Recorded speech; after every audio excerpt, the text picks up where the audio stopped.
Le député de Kent-Nord.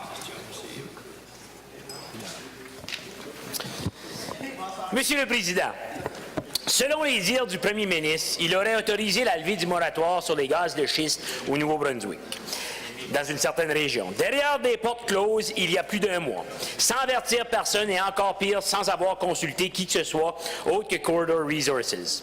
À voir l'aisance avec laquelle il a été capable de lever ce moratoire, je ne peux que constater l'irresponsabilité et la faiblesse du moratoire laissé en place par le Parti libéral. C'est à se demander s'il y croyait vraiment. Mr. Speaker, in the absence of any consultation or engagement with First Nations, the citizens of New Brunswick want to know the boundaries and start organizing and voicing their concerns.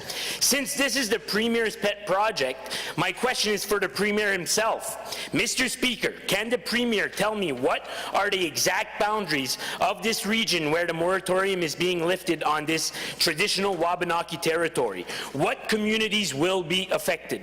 Sussex, Penobscot, Elgin, others? The Minister of Energy and Resource Development. Mr. Speaker, it's a pleasure to stand and address the member opposite's questions. Yesterday, we heard him refer to Orwell as an author that he reads. Earlier than that, previous to that, we heard about Goebbels. You know, I'm getting a little peek into what the member opposite's library contains. Maybe we could suggest some Covey, maybe some Kiyosaki. You know, maybe the old stand guy Carnegie, some volumes that are written by possibility thinkers, because that's a reflection of what we're talking about here on this side of the House. Now, I had a chance to sit with all members in this House yesterday. We met in this actual legislature, and I broke down very clearly about this regulation being something that was put in place to give me the ability to put an exemption in place in a very specific area, that being the Sussex region, the return to the footprint where we had been before. I thought I was very clear. I hope that the member now understands that the desire to talk about areas all throughout the province is a moot point, because that's not the case. When we do something, we do it right, and we do it specifically. Le député de Kent-Nord. Thank you, Mr. Speaker, and thank you for the book suggestions. Just hope the other side even reads. Point final.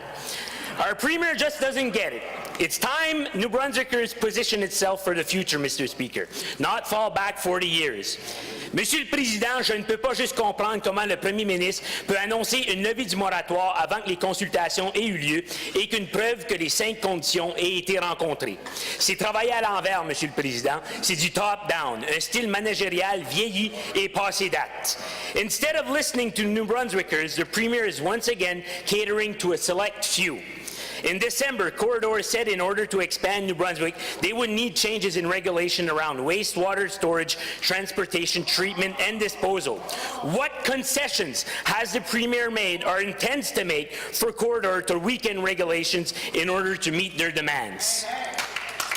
The Minister of Energy and Resource Development. Mr. Speaker, apparently I was not very clear, because the member opposite just talked about the lifting of the moratorium, and we couldn't have been clear. One minister, myself, the Premier, we've talked about the fact that what we did, and I met with all parties and thought I very clearly explained that we put a regulation in place that allows me the ability to grant an exemption underneath the umbrella of the existing moratorium. I'd love to meet and talk about it a little bit more if you'd like, but I couldn't be any clearer, and there's all kinds of discussions about trying to find something to get upset about, but there's nothing to get upset about here, because it's the clear definition of walking out the plan that we were very clear about from the time before we were elected. This was a platform commitment. We stood on that, we got elected, and we've been diligently moving forward. I know that's a foreign concept to be rolling up your sleeves and getting to work, but that's exactly what we've been doing. This is one step. This regulation is one step that allows us the continued process, working towards all of the other conditions as well, are other steps in the process. Time, Minister. Time, Minister. Time, Minister.